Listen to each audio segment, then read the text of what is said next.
All right, welcome to Mr. Miller's Woodshop podcast. I'm your host, Bobby Miller. A really important topic today, how industries can help out schools. First, just want to let you know if you ever need to or have an urge to sponsor this podcast, feel free to reach out. No sponsor this episode. However, I need to start with two apologies. The most important one, I am sorry to the collection of teachers here at Coon Rapids High School that meet in the mornings for basketball.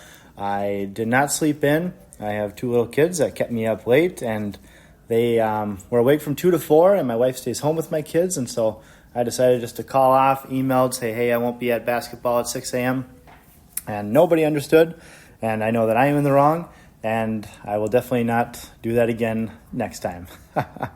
The second apology is kind of a real one. I've been kind of just rambling on these podcasts the last couple weeks. I want to be more focused, and I'm through safety training, and I can kind of point my energy a little bit more productively towards this venture here. And so the next couple weeks, I'm going to talk a little bit more about how industries can get involved with schools, how you can put on a good tour, how you can strategically partner with a school, and so that it's fruitful for everybody involved. I know that industry is looking for workers, and kids coming out of high school are your prime candidate. And so that's where I'm going to be going the next couple weeks. So how can industries get in contact, form connections, partnerships with schools? I've had probably in the last 5 years or so, probably maybe 50 to 100 people reach out saying that I'd like to come and speak to your students. And that's all well and good. I'm very grateful to receive those. They fall on welcoming ears. But as a shop teacher, just offering up a guest speaker role really is difficult to entertain, because then even if you bring props or even if you're an elaborate speaker, you're really just robbing the kids a day in the wood shop. And so I've tried in the past. It has been met with some success, and some kids do get interested. I've never had a student say, yep, I want to go work for them, and then go fill out an application and get hired. But that's partially too because I do so little, because the ones that I've had, it kind of turns into a contest of who knows more between me and the guy. And I'm not a prideful person. I understand when I don't know something, but it's kind of weird at that point. Like, what are you trying to do here? And, you're the smart guy now. And that's just one instance I had up in Cambridge where the guy wanted to come in and pretend like he was, the guy who knew absolutely everything. And that was just left a bad taste in my mouth. So maybe that's my bias coming out talking about bringing in guest speakers. But it takes away from the kids because they're not working in the shop. A lot of times these speakers are guys in industry, companies, the company leader, things like that. And that's great. But you're probably not a good speaker. And it might be hard to hear that too. And it's going to be the case where you're talking to a group that really needs nothing from you. And so it's not a good audience for you. I haven't seen much fruit come of it. Even the teachers that do that year after year after year here, I don't see much fruit coming from that. So that's really the lowest level I could think of. Some of the more worthwhile things are going to be tours. So inviting the instructor and the kids on a tour is really good. I've gone on some just personal tours. I went on one this week to a toy shop here in Minnesota, Ham Lake, Everwood Friends, and they just took in me, and they're a toy shop. And so when I told my wife and kids about it, my kids' ears perked up. And so I brought my 2-year-old, and he got to see the toy shop. But it's a woodworking plant. They make these wooden blocks. They make them in America, which is very rare. Most of my kids' blocks are from overseas, and whatever, that's fine. But these are hard maple. They had Shop Saber CNC machines in their shop, and just top of the line, and basically just working out of 2 large garages, and fun. And so we're working on setting up a tour through them. I've toured with kids places like this, and I kind of like to sniff them out beforehand too, to kind of gauge the level of speaking aptitude and just will this work out. I've seen this at this point. I've been on dozens of tours with kids, and those ones are the best of the best. And so on the teacher's standpoint, that's got to be an optional day, I would say. Kids got to be passing their classes, similar to like an extracurricular activity. And you want the kids that want to be there. I tell my kids, I am not babysitting you on this trip. I'll have chaperones that come with. I invite parents to come on with too. But I want to learn too. In fact, I tell them a lot of times when we go on these tours, I'm going to try and learn more than you do. And that kind of puts them off too. Like, what do you mean? This is just our day off. We're stopping at Dairy Queen, we were told. So we want to go to Dairy Queen. But for the most part, I'd say 95% of my kids that go on the tours are interested in going into these industries. And it takes a lot of production away from those facilities that offer this up. You're working with bus schedules, school schedules. If you go multi-school, it can be really challenging. And I'm going to go into depth on how to give a good tour next week. So next Monday, I'll release episode 2 on how to give a good tour, because I've been on some good ones and I've been on some bad ones. But be open to that.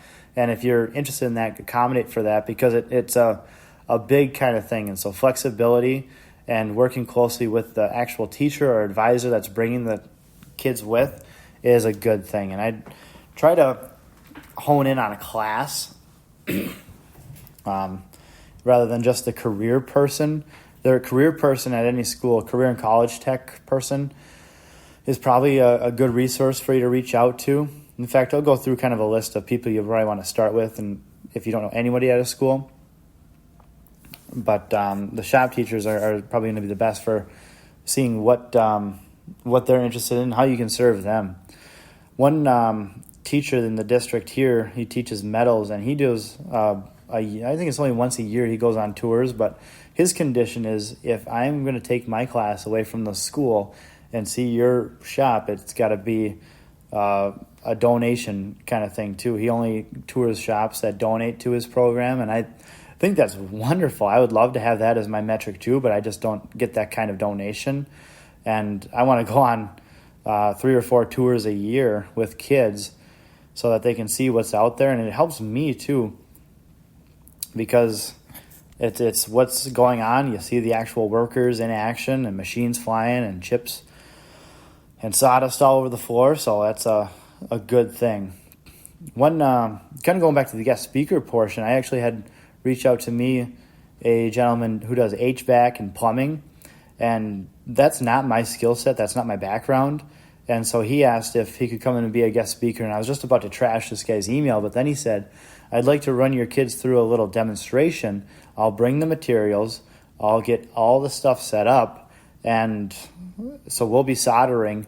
And I don't remember what he said for HVAC, what we're going to be doing, but he said he's going to bring all the supplies, he'll bring the tools, he'll just need some liability forms signed, and then we'll go with it. And so they already signed our liability forms, so I believe we're protected legally there. I've ran it by my admin, and they've signed off on it. And I think it's a cool opportunity there, because I don't know this guy. It was just a cold call email. He's a former Coon Rapids grad, and that's cool too, because that's bringing in people not just from industry but from people you know.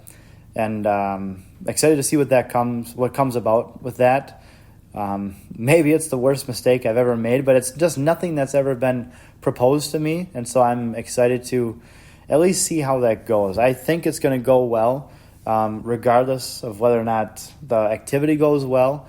I'm not talking about brazing or soldering, and I don't believe our metals. Well, no, our metals program does some brazing, but soldering we totally miss here, other than just the small electrical soldering and engineering. So I'll be excited to report back on how that goes. So another way industry can get connected with schools is a career fair. So every school has got a career fair, and they'll put feelers out, and you can even call the school too and ask, if you do any kind of career day. I would call in September or October and see when those days are, just to put them on your calendar so you can get 2 or 3 people there. And I'll even I should do an episode too of what makes a good career fair booth. And just the notes I have scribbled down here is that you're not just going there and being that attendee and have that booth. That might be the case when you go to a trade show, but when you go to a school, I would recommend offering to help set up, bring tables out, maybe bring extra employee to help move things around, just so that it's not all on the counseling team or the admin team or whatever poor new teacher they've enlisted to help drag out the tables.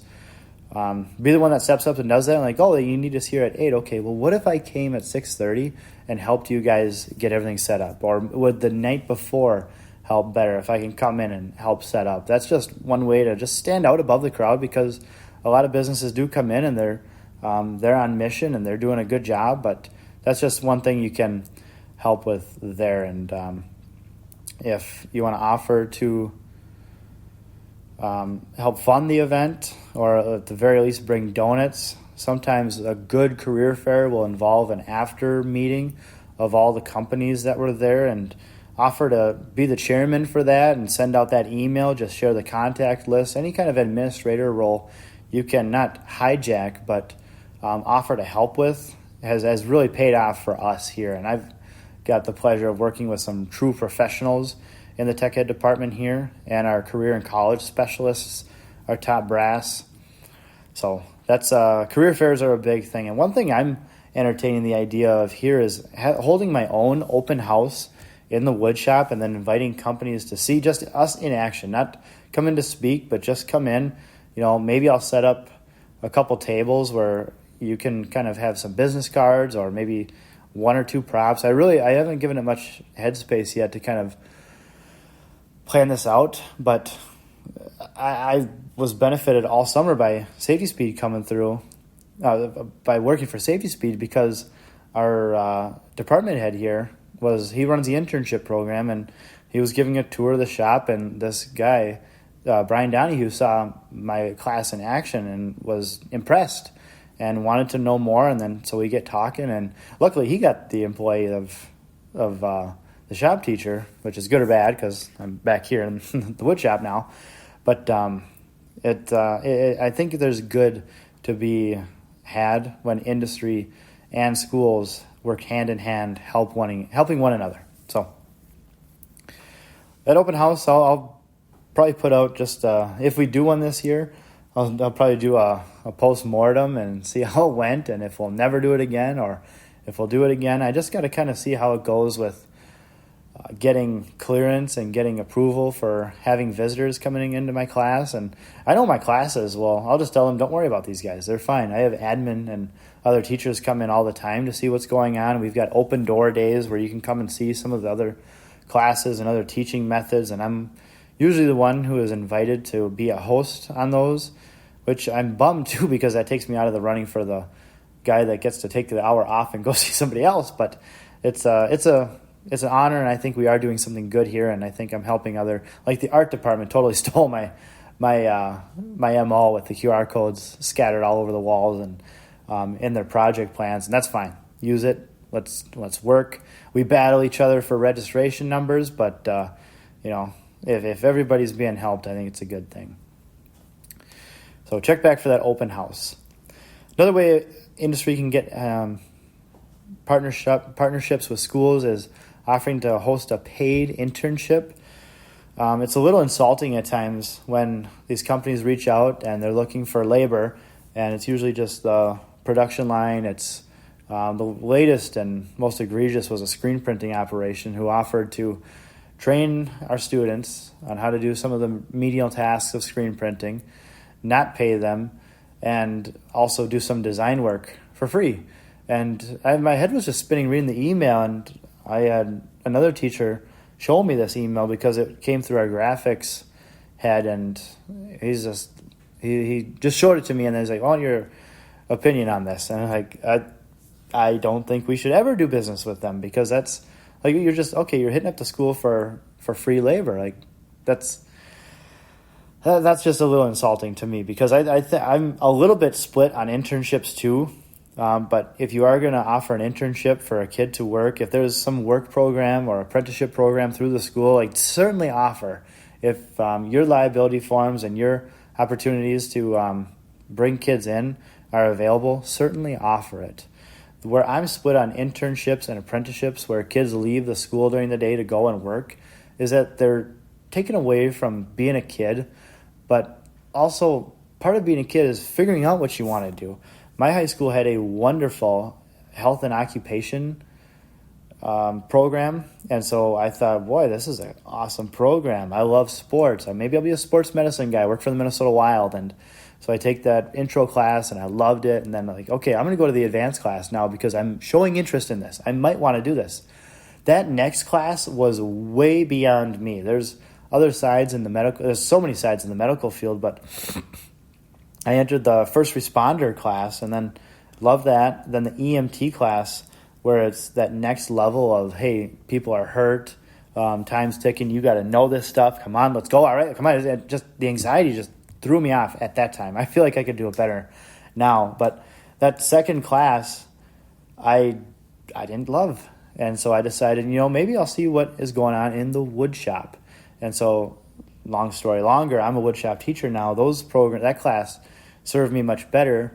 But if I would have just taken that intro class, wow, I like this sports medicine stuff, and then taken an apprenticeship at Mercy Hospital, or if I get that dream job with the Minnesota Wild, like apprenticeship for that, like I'm not going to like it. And now here I am, I'm locked in all year, or at least a good trimester. And like, what happens if, I really don't like this. I don't want to go to work. Well, now I can't be in the program, and now my whole schedule is upside down, and now I get stuck with whatever classes I can be forced fit into. And I think they should be in our classes, and some of that is self-serving too, because if a kid is really interested in construction, he doesn't take my carpentry or my cabinetry class next year. He goes to our technical high school for college enrollment in a high school option, with PSEO, post-secondary enrollment option.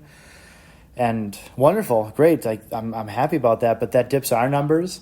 And so that exact circumstance happened this year, where I didn't have 2 construction sections. I didn't have 2 classes for construction. I only had 1 because numbers were dipping, and it was the case where it's like 2 or 3 kids would have made a difference. And now 1 or 2 kids, got that apprenticeship. They got the PSEO option. But now also those 23 other kids that they couldn't make fit in the exploring construction class are taking some other elective. They get a ranked choice. It's like ranked voting for what they want to do.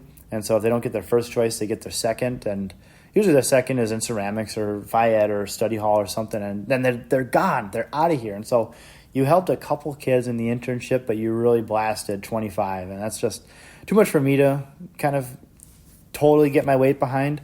Obviously, the right kids, the right company, the right time, like, yes, let's make that happen. And I'm kind of infected too. The first department leader I ever had up in Cambridge was totally against them. And so that kind of set my foundation. Now I'm working with the internship teacher here, and he does great work. But he is the one who is advocating for kids, not on the assembly lines. Like, they're in the design studios. They're in the they're working with SolidWorks. They're solving problems. They're not just putting bolts through nuts and tighten them together somewhere. So that's my stump speech on internships. But kids got the whole summer off too. A lot of places too. At 16, you can run machines. You have to look into it with your own insurance. If you're a company that's getting kind of big, like a lot of times that just gets halted right at 18 or even 21 if there's equipment operation involved. So that can be kind of a stifling factor. But if a kid is really interested, like, advertise at schools. I've got a document, and I know a lot of other teachers too have a running list of just companies they know are hiring, that they have a good relationship with, that they know they're good companies. They put them on those lists. And so I'll give you an example here. On mine, it's just called I Need a Job document. They're all my references. And I've started to put together too through the CMA, the Cabinet Makers Association, as well as some other contacts that they have, just so that it's not all my personal friends who own companies or are higher ups getting all this business from me just because of who they know. I really want to make it more fair. And so the Cabinet Makers Association has a shop finder that I've shared with kids. It's on their learning management system, Google Classroom. So they can see that there. I've got to post it around my room, and I've got probably 20 kids a year that say, boy, Miller, I really like this. I want to take this. I want to do something. And I tell them, here's where I've worked. Here are the people I know of. And here are the people that are doing a good job that I know, that know good people. That's that Cabinet Makers Association. So I don't know anybody down in Lakeville, but Cambium is on there. House Partners is on there. Northland Woodworks is on there. So trying to get on that list Should be kind of easy. It might involve touring with the teacher. But if you try to employ teachers during the summer too, even offer that up, it kind of comes off weird at first when it's just that blanket email. But if you make any contacts at the school, you can just ask them to reach out. One teacher a couple of years ago reached out on behalf of her husband, who was starting a landscaping company looking for teachers that just want to mow grass all day. And that was enticing to me, but a lot of teachers kind of were off-put by it. And honestly, who cares? If you're a teacher who doesn't work in the summer, you're just going to delete that right away and laugh at it. But if you're a teacher like me who's got bills to pay and mouths to feed, and you need the summer to make up that extra dough, those would be well received. So I wouldn't get turned off by that. Advisory boards are the big one. This is another one I'll have a whole episode on. But every CTE program in the nation is required to have 2 advisory board meetings per year. And the way it works out is that there needs to be more industry partners there than educators. It's a 2-to-1 ratio. And so if only 4 industry partners show up, there can only be 2 educators in there. And I have moved mountains with my industry partnership and my advisory boards is what I mean. And it's gotten us a lot of good things here, especially coming in kind of on the younger side. I'm the new guy trying to get rid of the radial arm saws and update and use the CNCs, not just look at them and talk about them. It was a little bit difficult getting some support behind that, and my advisory board had my back on that. And at first I kind of collected the people who I knew were going to say the right things and help me out, but now I want to learn. And it blew my mind being at IWF and seeing all the robotic arms. And so now that's going to be one of the talking points at my next advisory boards, or what do you think about them? Because I asked just a friend of mine, I worked at Janish a couple of years ago, wood products here in Ham Lake, and they hate them. And I struggle to understand that too, because they're fully automated. They've got struggles too, finding skilled labor. Why don't you automate? Put some robots in here. But I want to hear from the advisory board. Now I'm at the point where I want to learn during those advisory boards. So that's one thing. You can just reach out. There'll need to be 2 a year, and so block off that day in the calendar. If you can bring a receptionist or someone who is slow that day that just helps that teacher, get another teacher on board.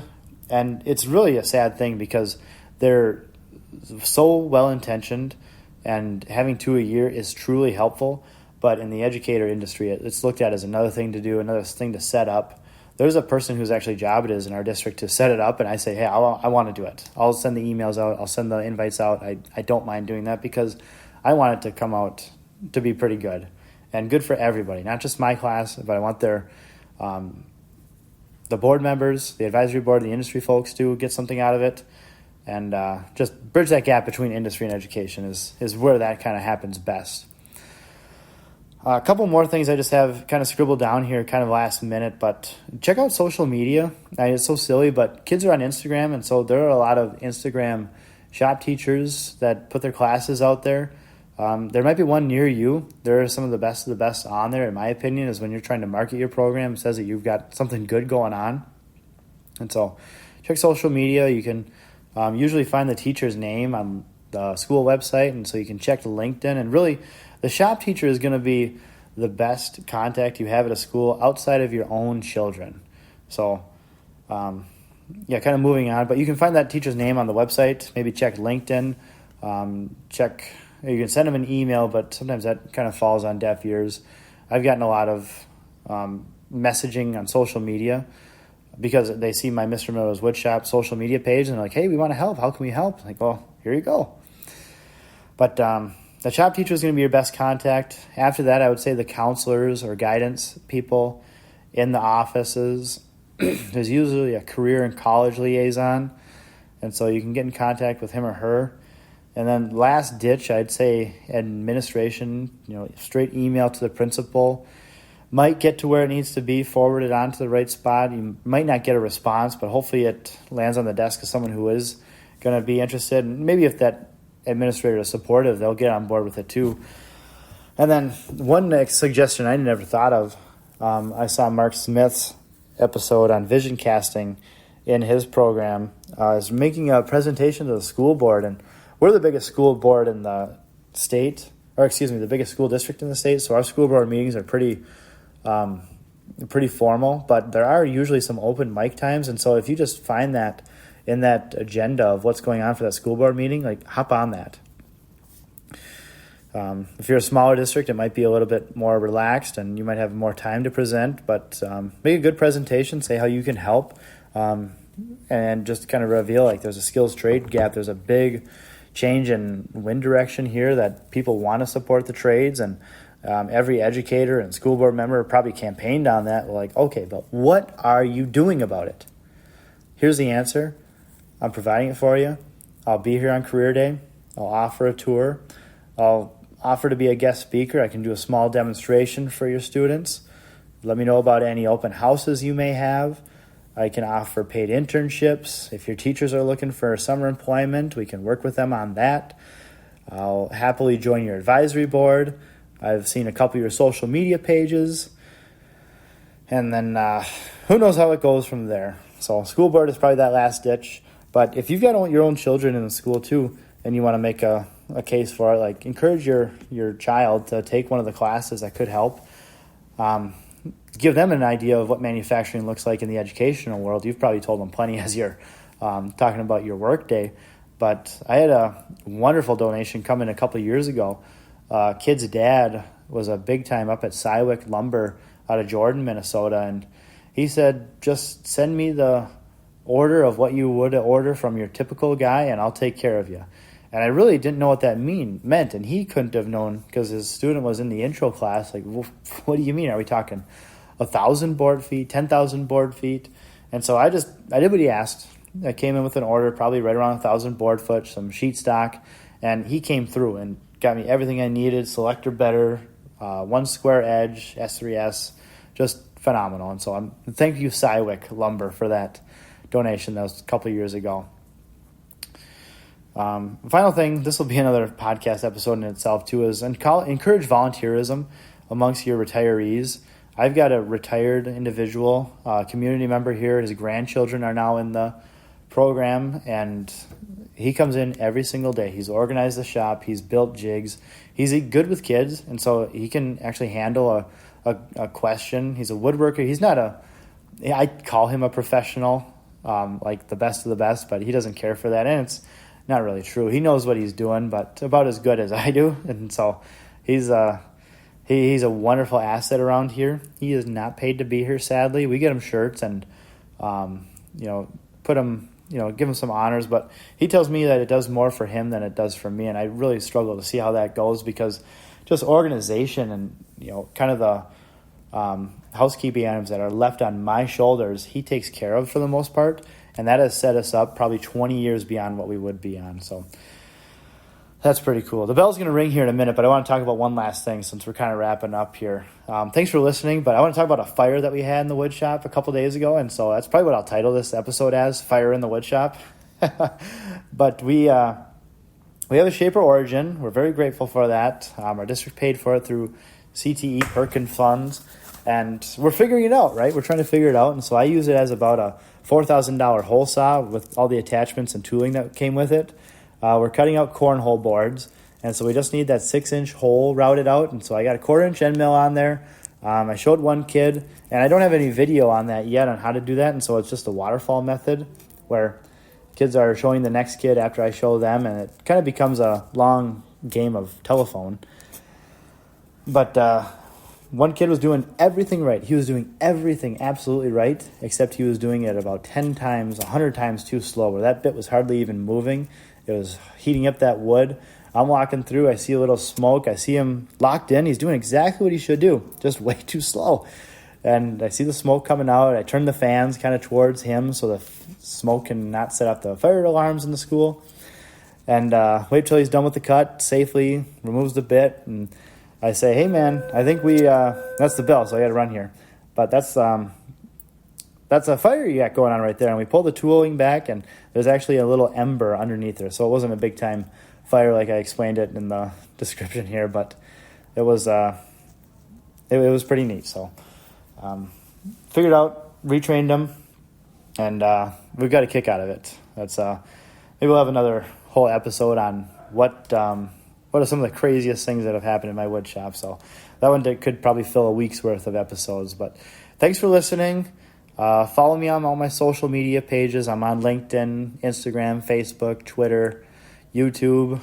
Like and rate and review on Spotify and Apple and YouTube. So thanks for listening, and we'll talk to you next week. Bye.